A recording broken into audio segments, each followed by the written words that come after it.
اعوذ باللہ من الشیطان الرجیم بسم اللہ الرحمن الرحیم الحمد للہ رب العالمین وصلی اللہ علی سیدنا محمد وآلہ الطاہرین اللہم صلی علی محمد وآل محمد وعجل فرجہم۔ آج ہمارا درس کتاب شرمیات و عمل میں 15واں درس ہے۔ اس کتاب کے آغاز میں ہم نے عوامل سماعیہ لفظیہ کی انواع کو بیان کیا۔ اب تک ہم نے 5 نوع پڑھ لی ہیں۔ 5 نوع جو ہم نے پڑھی ہیں، ان میں ہم نے حروف جارہ، حروف مشبہ بالفعل، حروف ناصبہ اور حروف جازمہ کو پڑھا ہے۔ آج ہماری 6ٹھی نوع ہے اور درس ہمارا 15واں ہے۔ آج کی جو ہماری نوع ہے اس میں ہم نے حروف جازمہ کو پڑھنا ہے، وہ حروف جازمہ جو فعل مضارع کو جزم دیتے ہیں۔ آپ جانتے ہیں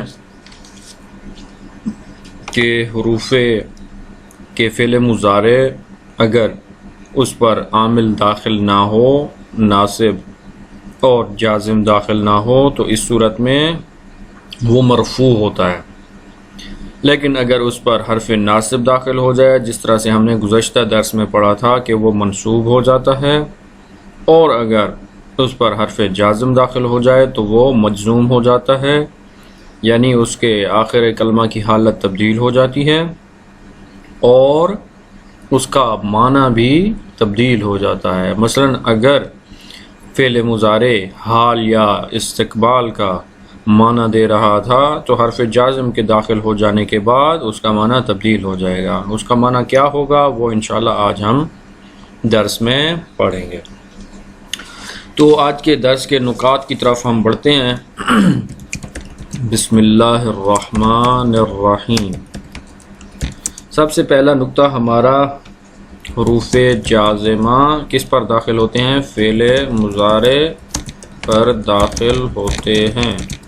فعل مضارع کو مرفوع سے مجزوم بنا دیتے ہیں۔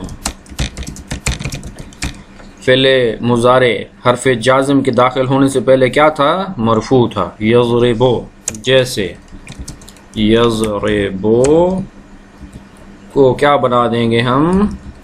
لم یضرب بنا دیں گے، یہاں پر کیا ہو جائے گا؟ مجزوم ہو جائے گا۔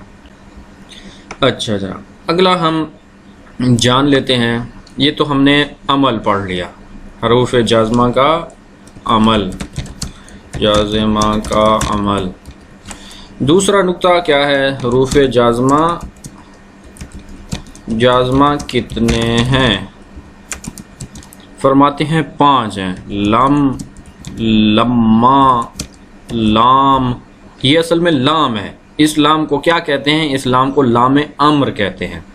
لام امر پورا وہ نہیں ہے کہ مثلا لام امر کے نام سے کوئی چیز داخل ہوگی، بلکہ یہ لام ہے، لام داخل ہوگی فعل مضارع پر، مثلا لیضرب، اور اس لام کو کیا بولتے ہیں؟ اس لام کو لام امر کہتے ہیں، کہ وہ لام جو امر والی لام ہے، جو مضارع کو امر کے معنی میں ڈھال دیتی ہے، لام امر۔ چوتھا کیا ہے؟ لا، یہ بھی لا ہے، لا نہیں اس کو بولتے ہیں، ایسا لا جو نہیں کا کام کرتا ہے۔ نہیں یعنی روکنا، یہ امر کے بالکل متضاد ہے۔ امر یعنی کسی کام کا حکم دینا، امر دینا، اور نہیں کا مطلب ہوتا ہے کسی کام سے روکنا۔ تو یہ کیا ہے؟ آپس میں اپوزٹ ہیں۔ لا نہیں کیا کرتا ہے؟ منع کرتا ہے کسی کام سے روکنے کے لیے۔ لا نہیں اصل میں لا ہے، لا نہیں اس کو اس لیے کہتے ہیں کہ یہ نہیں کا کام کرتا ہے۔ اور آخری کیا ہے؟ ان ہے۔ اس ان کو بھی کیا کہتے ہیں؟ ان شرطیہ بولتے ہیں، ان شرطیہ۔ تو یہ 5 حروف جازمہ ہیں، فعل مضارع پر داخل ہوتے ہیں اور فعل مضارع کو مجزوم کر دیتے ہیں۔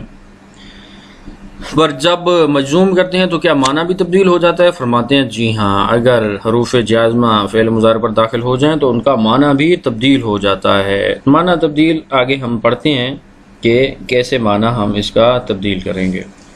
اگلا نقطہ اس میں یہ ہے کہ پہلے 4 حرف جازم یعنی لم، لما، لام امر اور لائے نہیں، یہ ایک فعل مضارع پر داخل ہوتے ہیں۔ پہلے 4 حرف جازم ایک فعل مضارع پر داخل ہوتے ہیں، لیکن ان شرطیہ یہ جو پانچواں ہے وہ دو فعل مضارع پر داخل ہوتا ہے۔ کیسے داخل ہوتا ہے دو فعل مضارع پر؟ اس کو ہم بیان کریں گے کیونکہ شرط ہے، شرطیہ والا ان ہے، شرطیہ کو دو فعل مضارع چاہیے، ایک شرط اور ایک اس کی جزا۔ تو یہ اس کے ہم جب پڑھ رہے ہوں گے اس کے احکام میں ہم اس کے نکات کو پڑھیں گے۔ ابھی ہم اگلے نکات کی طرف بڑھتے ہیں۔ جی ہاں، سب سے پہلا کیا ہے؟ لم ہے اور لما۔ تو اس کے حکم ہم پڑھ لیتے ہیں۔ لم یا لما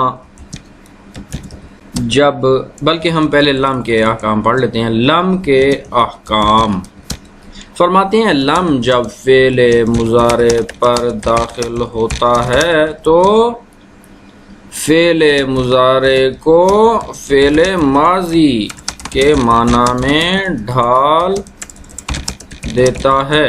اور دوسرا کیا ہوتا ہے؟ دوسرا یہ ہوتا ہے کہ اس کے معنی کو ماضی میں بدل دیتا ہے، ماضی میں تو بدل دیتا ہے اور کیا کر دیتا ہے؟ دوسرا معذرت کے ساتھ مجزوم کر دیتا ہے اس کو، اور مجزوم بھی کر دیتا ہے۔ جی ہاں، دو کام کرتا ہے لم، ایک تو ظاہری طور پر مجزوم کر دے گا اور دوسرا معنوی طور پر کیا کرے گا؟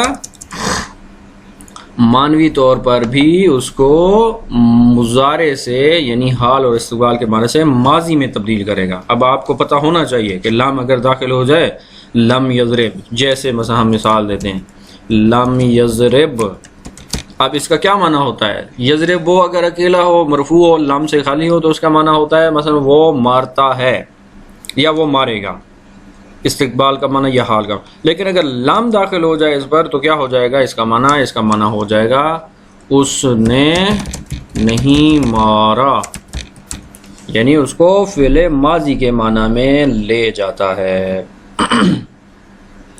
اچھا، ایک اور نقطہ جو یہاں پر ہم جان لیں وہ یہ ہے کہ جب لم یضرب کا معنی بھی ماضی منفی ہے، پانچواں نقطہ، جب فعل ماضی مثلا ما ضربا اس کا معنی بھی اس نے نہیں مارا، اور لم یضرب کا معنی بھی اس نے نہیں مارا، تو ان دونوں میں فرق کیا ہے؟ بھائی دونوں لفظ ایک ہی معنی دے رہے ہیں تو پھر دو لفظ بنانے کا کیا فائدہ تھا؟ یعنی لم یضرب جب لم ہم نے فعل مضارع پر داخل کیا، اس کا کوئی فائدہ بھی ہے یا ہمیں کوئی فائدہ نہیں ملا؟ فرماتے ہیں ایک چھوٹا سا فرق ہے، وہ فرق یہ ہے کہ لم یضرب جب آپ بولتے ہیں اس سے مراد ماضی قریب بھی ہو سکتا ہے اور ماضی بعید بھی ہو سکتا ہے۔ لم یضرب سے مراد، یہ میں لکھ دیتا ہوں، لم یضرب سے مراد ماضی قریب بھی ہو سکتا ہے اور ماضی بعید بھی مراد ہو سکتا ہے، لیکن ما ضربا سے مراد صرف ماضی قریب ہوتا ہے۔ مثلا اگر کہنے والا یہ کہتا ہے کہ ما ضربا اس نے نہیں مارا، تو اس کا مطلب یہ ہے کہ ابھی ابھی جھگڑا ہوا ہے اور آپ وہیں پر پہنچ گئے ہیں، افراد بھی وہاں پر موجود ہیں اور جھگڑا ابھی کچھ دیر پہلے ہوا ہے، تو مثلا لڑائی ہوئی ہے تو آپ اس شخص سے پوچھتے ہیں تو وہ کہتا ہے کہ مثلا اس نے نہیں مارا اس شخص کو۔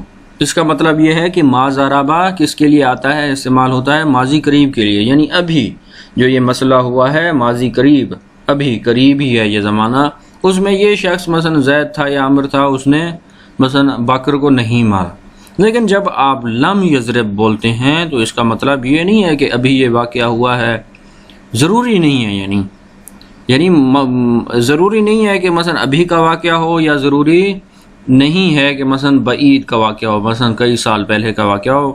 اس کو بغیر ماضی قریب اور ماضی بعید کے مد نظر رکھے ہوئے آپ اس لم یضرب کا استعمال کرتے ہو، یعنی آپ ذہن میں نہیں رکھتے ہو کہ لم یضرب سے مراد میں ماضی قریب لے رہا ہوں یا ماضی بعید لے رہا ہوں، بلکہ آپ ایک عام روٹین میں کہہ رہے ہوتے ہیں کہ اس نے نہیں مارا، لیکن جب آپ ماضی قریب کا صیغہ ماضی قریب کا معنی لینا چاہ رہے ہوتے ہیں تو اس وقت حتماً آپ ما ضربہ کہتے ہیں، لیکن لم یضرب آپ دونوں صورتوں میں استعمال کر سکتے ہیں۔ بہرحال یہ ایک نقطہ تھا جو میں نے کہا کہ آپ کے لیے مہم ہو سکتا ہے۔ اس کی مثال ہم اب لیتے ہیں، لم کی مثال قرآن کریم سے، یہ سب سے ہمارے لیے مہم ہے۔ کچھ دوستان پوچھ رہے تھے کہ آپ اتنی زیادہ تطبیق کیوں کرتے ہیں، تو بیان ہوگا کہ ہم پڑھی نحو کو تطبیق کے لیے رہے ہیں، ورنہ نحو کو ہمارے لیے پڑھنے کا کوئی اتنا خاص فائدہ نہیں ہے۔ اگر ہم قرآن مجید سے اور احادیث سے اس کی تطبیق نہ کریں تو کیا ہمارے نحو پڑھنے کا کوئی فائدہ ہے؟ جی بالکل نہیں ہے، کیونکہ ہمیں تطبیق کرنا ہے ان نحو کے اصولوں کو، اور نحو کو دیکھنا ہے کہ آیا یہ جو ہے نا قرآن مجید میں اسی طرح سے وارد ہوا ہے جو ہم پڑھ رہے ہیں یا نہیں ہوا۔ اگر اسی طرح سے وارد ہوا ہے تو پھر تو ہمارے پڑھنے کا فائدہ ہے، قرآن سمجھنے میں اور روایات کو جاننے میں ہمیں فائدہ دے گا۔ لیکن اگر ہم ویسے ہی پڑھ رہے ہیں امتحان پاس کرنے کے لیے یا مدرسے میں اپنا نام بنانے کے لیے، اگلی کلاس میں بیٹھنے کے لیے، اور قرآن مجید ہمارا سمجھنا ہدف ہی نہیں ہے نحو پڑھنے سے، تو پھر کوئی فائدہ نہیں ہے۔ چلیں تطبیق کرتے ہیں اس کی۔ پہلی مثال لم کی، بسم اللہ الرحمن الرحیم، هل اتى على الانسان حین من الدہر لم یکن شیئا مذکورا۔ سورہ دہر ہے یا سورہ انسان؟ سورہ انسان سورہ 76 نمبر سورت ہے۔ اس کا ہم جو شاہد مثال ہے اس کو جان لیتے ہیں، شروع سے پڑھ لیتے ہیں ترجمے کو۔ بسم اللہ الرحمن الرحیم، کیا زمانے میں انسان پر ایسا وقت آیا ہے جب وہ کوئی قابل ذکر چیز نہ تھا؟ لم یکن شیئا مذکورا، جب وہ کچھ بھی نہیں تھا۔ تو لم یکن اصل میں کیا ہے؟ یکونو ہے، یکونو فعل ناقص ہے، مضارع کا صیغہ ہے، اس پر لم داخل ہوا۔ سب سے پہلے اس نے جزم دی، اور جزم جب دی تو یکون بن گیا۔ اب جب یکون بن گیا تو التقاء ساکنین کی وجہ سے واو گر گئی اور کیا بن گیا؟ یکن۔ اب جب یکن بن گیا تو اس کا معنی بھی ماضی میں چلا گیا۔ ماضی میں کیسے چلا گیا؟ کہ جب وہ کوئی قابل ذکر چیز نہ تھا۔ تو یہاں پر ہم دیکھ رہے ہیں کہ لم اپنے دونوں جو ہم نے پڑھے ہیں قاعدے یہاں پر، کہ اس کو ماضی منفی میں تبدیل کر دیتا ہے کہ قابل ذکر چیز نہ تھا۔ یہ نہ ہونا بھی ایک ماضی منفی ہے، اور دوسرا اس کو مجزوم کر دی۔ درست ہے۔ اگلا ہم حرف جازم دیکھتے ہیں۔ اگلا حرف جازم لما ہے۔ لما، لما کیا کرتا ہے؟ لما فرماتے ہیں استغراق کا معنی دیتا ہے، کرتا وہی کام ہے، ماضی منفی میں تبدیل کر دیتا ہے، اور دوسرا کیا کرتا ہے؟ جزم دیتا ہے فعل مضارع۔ لیکن استغراق کا معنی بھی ساتھ میں رکھتا ہے۔ استغراق کا مطلب یہ ہوتا ہے کہ جس کام کے میں نفی ہونے کی بات کر رہا ہوں وہ ابھی تک تو نہیں ہوا، لیکن آج کے بعد یا ابھی کے بعد ممکن ہے وہ کام ہو جائے۔ جب تک میں بات کر رہا تھا، جب تک میں ابھی بتا رہا ہوں آپ کو یہ بات، تب تک تو یہ کام نہیں ہوا ہے، لیکن ممکن ہے بعد میں یا ابھی جو میں بتا رہا ہوں اس کے بعد یہ کام ہو جائے۔ مثلا آپ کہتے ہیں کہ میں نے ابھی تک تو نہیں مارا زید کو، لیکن ممکن ہے آج کے بعد یا آج کا جو کام اس نے کیا ہے اس کے بعد میں اس کو مار دوں۔ استغراق یہ ہوتا ہے، نفی، ایک کام کی نفی جب تک میں تکلم کر رہا ہوں۔ اب اس کی مثال بھی ہم دیکھ لیتے ہیں۔ یہاں پر کتاب میں وہی مثال دی ہے آسان سی، لما یضرب، ایک تو جازم دے رہا ہے یضرب کو، اور دوسرا ماضی منفی میں تبدیل کر رہا ہے مضارع کو، اور ترجمہ کیا کر رہا ہے؟ ابھی تک اس میں معنی کیا جاتا ہے کہ اس نے ابھی تک نہیں مارا۔ تو یہاں پر کیا ہے؟ ماضی منفی ہو گئی ہے ایک تو، اور دوسرا کیا ہے؟ ابھی تک کا معنی، استغراق کا معنی بھی اس میں موجود ہوتا ہے۔ قرآن مجید میں بھی اس کی مثال ہم دیکھ لیتے ہیں۔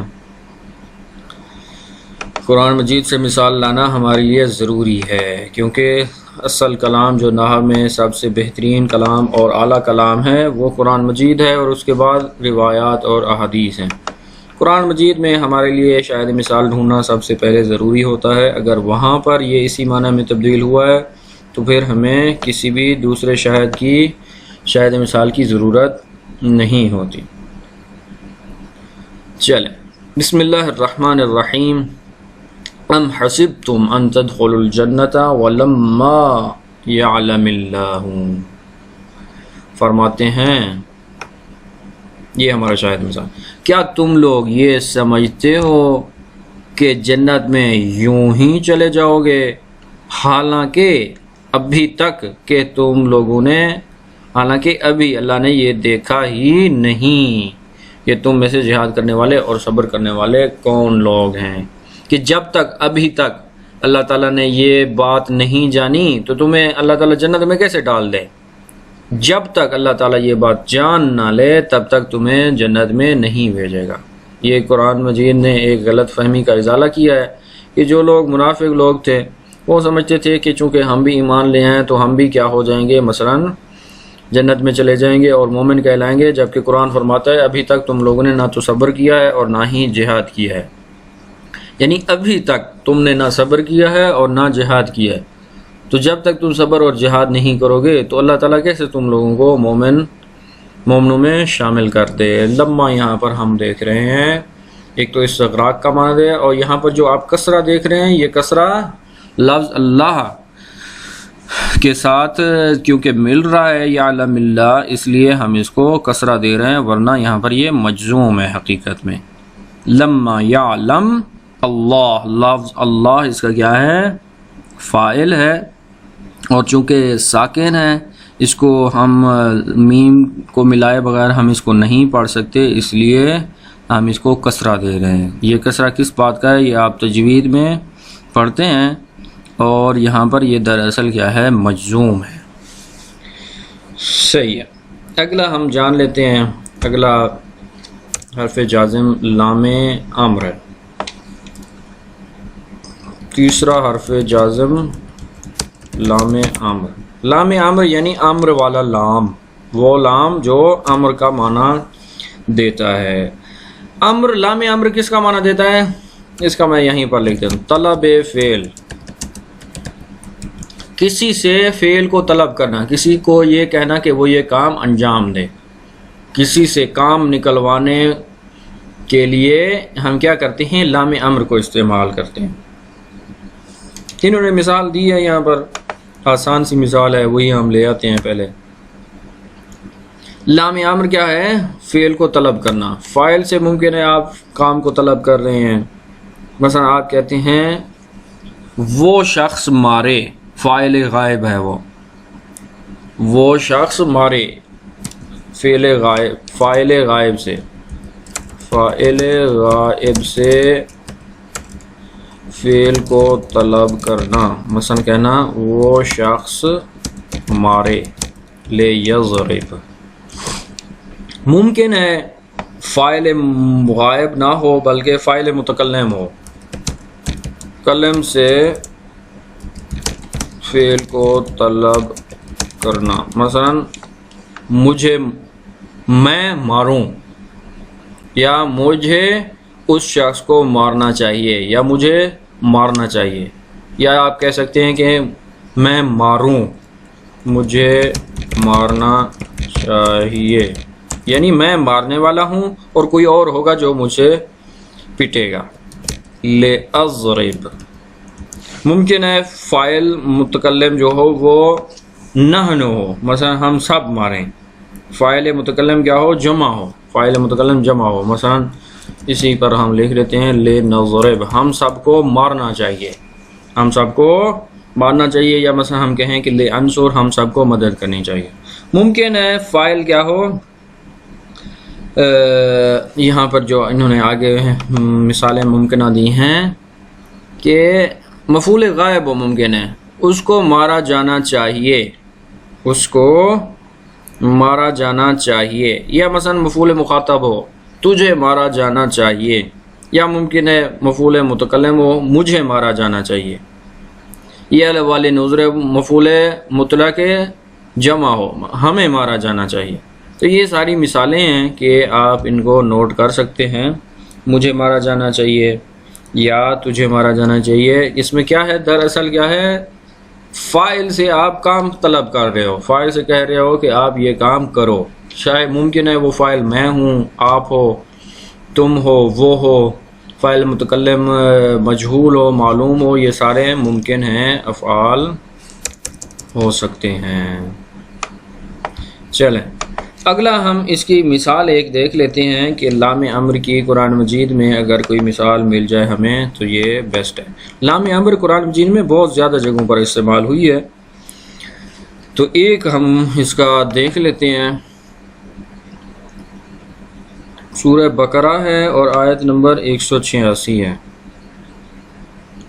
اس میں آپ دیکھ رہے ہیں کہ لام امر فعل کو طلب کر رہے ہیں، خداوند متعال نے یہاں پر، جی ہاں، بسم اللہ الرحمن الرحیم، فَلْيَسْتَجِيبُوا لِي وَلْيُؤْمِنُوا بِي۔ تو کیا ہے اس کا مطلب؟ پس انہیں بھی چاہیے کہ وہ میری دعوت پر لبیک کہیں، ان کو یہ کام کرنا چاہیے، وہ یہ کام کریں، یعنی ان کو اجابت کرنی چاہیے۔ اجابت کرنے کا فعل ان سے طلب کیا جا رہا ہے یہاں پر، اور مجھ پر ایمان لے آئیں، وَلْيُؤْمِنُوا، اور وہ ایمان لے آئیں۔ تو یہ بھی کیا ہے؟ امر ہے، ایمان لانے کے فعل کو طلب کیا جا رہا ہے، اور پہلے فعل میں اجابت کو لبیک کہنے کی دعوت دی جا رہی ہے، اور ان سے کہا جا رہا ہے کہ آپ کو لبیک کرنے پر اجابت کرنی چاہیے۔ اجابت یعنی جواب دینا چاہیے آپ لوگوں کو، امر ہے۔ ایک تو امر دیا جا رہا ہے، حکم دیا جا رہا ہے، اور ان سے ایک فعل کو طلب کیا جا رہا ہے، فَلْيَسْتَجِيبُوا وَلْيُؤْمِنُوا۔ درست ہے، اس کی مثال ہم نے دیکھ لی، اس کو میں لکھ دیتا ہوں۔ سورہ بقرہ آیت 186۔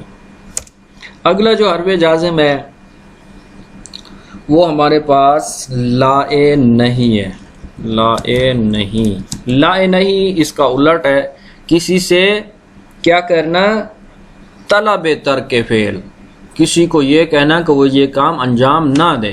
مثلا کسی کو کہنا کہ گندگی مت پھیلاؤ، مثلا صبح کے وقت میں نہ سو جاؤ، یا مثلا کسی کو کہنا کہ نماز کو ترک مت کرو۔ کسی سے کیا کرنا؟ طلب ترک فعل، کسی سے چیز کو طلب کرنا لیکن فعل کو نہ کرنے کو طلب کرنا۔ مثلا یہ کہنا کہ وہ شخص نہ مارے، نہ مارنے کو طلب کیا جا رہا ہے۔ تو اس کا معنی میں لکھ دیتا ہوں، طلب ترک فعل۔ اب چونکہ یہ تھوڑا سا مشکل لفظ ہے، اس کا میں ترجمہ کر دیتا ہوں، کسی سے کام کے نہ کرنے کی گزارش کرنا، یا کام نہ کرنے کا، کسی کام کو انجام نہ دینے کا حکم دینا۔ مثلا وہ شخص نہ مارے، لا یضرب۔ اب اس میں بھی ممکن ہے کہ لا یضرب کون ہو؟ فاعل غائب ہو، فاعل متکلم ہو، فاعل مخاطب ہو، فاعل متکلم مثلا مجہول ہو، فاعل متکلم معلوم ہو، فاعل مخاطب معلوم ہو، فاعل متکلم فاعل معلوم مجہول ہو۔ لا یضرب، یا مثلا کہا جائے لا یضرب، یا کہا جائے لا اضرب۔ یہ ساری مثالیں آپ اس میں لے آ سکتے ہیں جس طرح سے آپ نے امر میں لے آئی تھی، لا اضرب، لا نضرب، کہ ہم نہ ماریں، میں نہ ماروں، مجھے نہ مارا جائے، ہمیں نہ مارا جائے، تجھ کو نہ مارا جائے، تو ایک مرد نہ مار۔ یہ سب کیا ہے؟ لائے نہیں کی ہمارے پاس مثالیں ہیں۔ قرآن مجید سے ہم ایک مثال لے لیتے ہیں، سورہ بقرہ آیت 286۔ جی ہاں 286 ہے، آخری صورت ہے سورہ بقرہ، سورہ بقرہ کی آخری آیت ہے۔ اس میں ہم جو مثال دیکھ رہے ہیں، فرماتے ہیں لا یکلف اللہ نفسا الا وسعها، بسم اللہ الرحمن الرحیم۔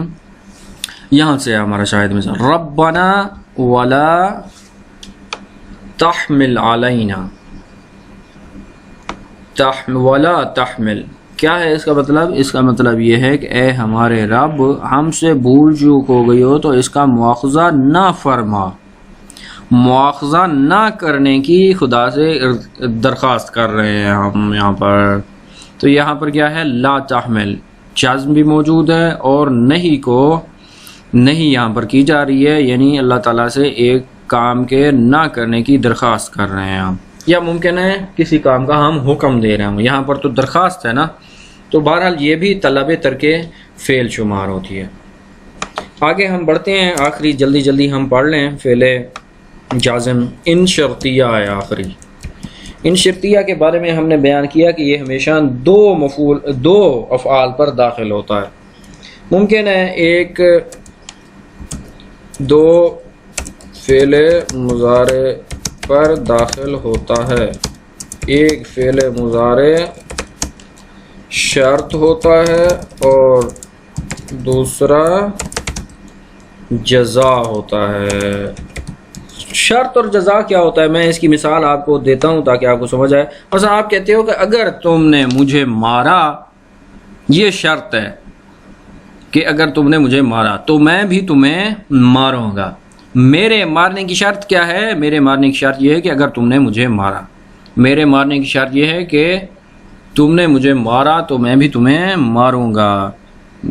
جزا تمہیں کیا ملے گی مجھے مارنے کی؟ کہ میں تجھے بھی ماروں گا۔ تو یہ کیا ہیں؟ شرط اور جزا کہلاتے ہیں۔ یا مثلا کہتے ہیں کہ اگر تم میرے گھر میں آئے تو میں بھی تمہارے گھر آؤں گا۔ اگر تم نے مثلا جہاد کیا تو تم جنت میں داخل ہو جاؤ۔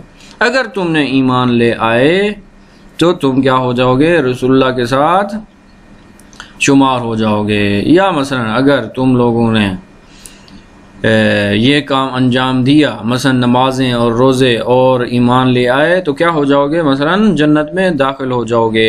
پہلا شرط ہے عمل کرنا، ایمان لے آنا، اور دوسرا اس کی کیا ہے؟ جزا ہوگی۔ اب ممکن ہے پہلا فعل مضارع وہ مضارع ہو اور دوسرا فعل مضارع نہ ہو۔ مثلا ممکن ہے پہلا فعل جو ہے نا فعلیہ ہے، پہلا جملہ دو جملوں پر داخل ہوگا نا ان شرطیہ حتماً ہمیشہ، تو ممکن ہے پہلا جملہ فعل مضارع ہو، فعلیہ ہو پہلا جملہ، اور دوسرا کیا ہو؟ اسمیہ ہو۔ تو کیا ہے؟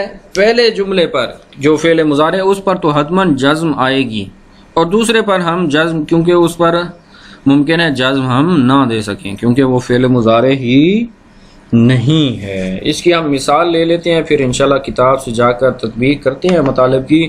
سورہ انفال ہے، آیت نمبر 38 ہے، سورہ انفال آیت نمبر 38۔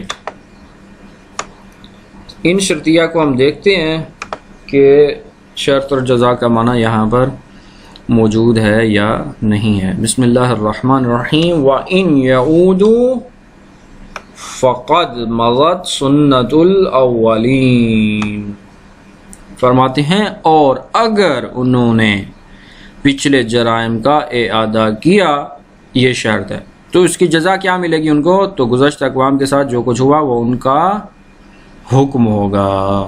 فرماتے ہیں کہ اگر تم لوگ وہی جرم کرنے لگ جاؤ جو گزشتہ امتوں نے کیے، مثلا خدا کو جھٹلایا، رسولوں کو جھٹلایا، ان کو قتل عام کیا، یہ شرط ہے، اگر تم لوگوں نے بھی یہی کام کیا تو اللہ تعالیٰ فرماتے ہیں تمہاری جزا کیا ہوگی؟ تو تمہاری جزا بھی وہی ہوگی جو پرانے لوگوں کے ساتھ اللہ تعالیٰ نے انجام دیا۔ تو ہم کتاب کی طرف جاتے ہیں اور ان مطالب کو تطبیق کرتے ہیں کتاب کے ساتھ۔ بسم اللہ الرحمن الرحیم۔ النوع السادس، چھٹی نوع، حروف تجزم الفعل المضارع، وہ حروف جو فعل مضارع کو جزم دیتے ہیں۔ واہیا خمسۃ احرف، یہ 5 حروف ہیں، لم، لما، لام الامر، ولا، النہی، وان للشرط والجزاء۔ ان کیا ہے؟ شرط اور جزا کے لیے ہوتا ہے۔ فلم، لام کی حکم بیان کر رہے ہیں۔ تجعل المضارع ماضیا منفیا، فعل مضارع کو کس میں تبدیل کر دیتا ہے؟ بنا دیتا ہے ماضی منفی بنا دیتا ہے۔ جیسے لم یضرب، لم یضرب کا معنی کیا ہے؟ بمعنی ما ضرب، اس نے نہیں مارا۔ یضربو کا مطلب تھا وہ نہیں مارتا، لیکن لم یضرب کا کیا معنی ہو جائے گا؟ اس نے نہیں مارا، بمعنی ما ضرب۔ ولما، لما کہتے ہیں لم کی مثل ہے، لیکنہا، لیکن لما مختصۃ بالاستغراق، لما استغراق کے ساتھ خاص ہے۔ استغراق کیا ہوتا ہے؟ ہم نے بیان کیا کہ ایک کام کے نفی کو ہم بیان کر رہے ہیں، لیکن اس کی زمانہ حال تک تو نفی بیان کر رہے ہیں جب تک متکلم بات کر رہا ہے، اس کے بعد کوئی گارنٹی نہیں ہے کہ یہ کام ہوگا یا نہیں ہوگا۔ جیسے لما یضرب زید، کہ ابھی تک زید نے نہیں مارا، یعنی ما ضرب زید فی شیء من الازمنۃ الماضیہ، کہ زید نے نہیں مارا زمانہ ماضی کے کسی بھی وقت میں، تو ممکن ہے آج کے بعد یا ابھی کے بعد وہ مثلا مارے۔ ولام الامر، لام امر وایا لطلب الفعل، طلب الفعل یہ فعل کو طلب کرنے کے لیے آتا ہے۔ اما عن الفاعل، طلب فعل کرنا کس سے؟ فاعل سے، فاعل غائب سے، جیسے لیضرب وہ شخص نہ مارے۔ او عن الفاعل المتکلم، یا فاعل متکلم سے طلب فعل کرنا، جیسے لیضرب میں ماروں، ولنضرب ہم ماریں۔ او عن الفاعل مفعول الغائب، یا مفعول غائب سے طلب فعل کرنا، لیضرب اس کو مارا جائے۔ او عن المفعول مخاطب تجھے مارا جائے، یا مفعول متکلم مجھے مارا جائے، ولنضرب ہمیں مارا جائے۔ ولائے نہیں، لائے نہیں کس کے لیے آتا ہے؟ یہ ضد لام امر ہے۔ لام امر طلب فعل کو کرتی ہے، اور لائے نہیں کیا ہے؟ طلب ترک فعل کو انجام دیتی ہے۔ اما عن الفاعل الغائب، یا تو فاعل غائب سے طلب ترک فعل کرنا، یا مخاطب سے یا متکلم سے۔ مثلا لا یضرب وہ نہ مارے، لا تضرب وہ نہ تو نہ مارے، لا اضرب میں نہ ماروں، لا نضرب ہم نہ ماریں۔ ان شرطیہ وَهِيَ تدخل علی الجملتین، ان شرطیہ دو جملوں پر داخل ہوتا ہے۔ والجملۃ الاولیٰ، پہلا جملہ تکون فعلیہ ممکن ہے کہ وہ فعلیہ ہو، والثانیہ قد تکون فعلیہ، دوسرا جملہ بھی ممکن ہے وہ فعلیہ ہو، وقد تکون اسمیہ، اور کبھی ممکن ہے وہ اسمیہ ہو جائے دوسرا جملہ۔ وتسمى الاولیٰ شرطا، پہلے جملے کو شرط بولتے ہیں، والثانیہ دوسرے جملے کو جزا بولتے ہیں۔ فإن كان الشرط والجزاء، پس اگر شرط اور جزا، او الشرط وحدہ فعلا مضارعا، اگر صرف شرط فعل مضارع ہو، فتجزمہ تو اسی پہلے جملے کو شرط کو جزم دیں گے۔ ان علی سبیل الوجوب، کس بنا پر؟ وجوب کی بنا پر ہم اس کو جزم دیں گے۔ مثل ان تضرب، اگر تو نے مارا تو میں بھی ماروں گا، اضرب۔ و ان تضرب ضربت، اگر تو نے مارا تو میں بھی مارتا۔ وَإِن تضرب فزید ضارب، اگر تو نے مارا زید فضارب وہ مارنے والا ہے۔ وَإِن كَانَ الْجَزَاءُ وَحْدَهُ فعلا مضارع، اور اگر صرف جزا اکیلی فعل مضارع ہو تو اس کو جزم دی جائے گی، علی سبیل الجواز، کہ اس کو جائز ہے جزم دینا، یعنی ممکن ہے اس کو ہم جزم نہ دیں اگر دوسرا جملہ یعنی جزا کیا ہو؟ فعل مضارع ہو۔ ان ضربت اضرب، یہاں پر دوسرا جملہ جزا کیا ہے؟ فعل مضارع ہے، اس لیے ہم اس کو جزم بھی دے سکتے ہیں، اور ممکن ہے ہم جزم اس کو نہ دیں۔ وصلی اللہ علی سیدنا محمد وآلہ الطاہرین۔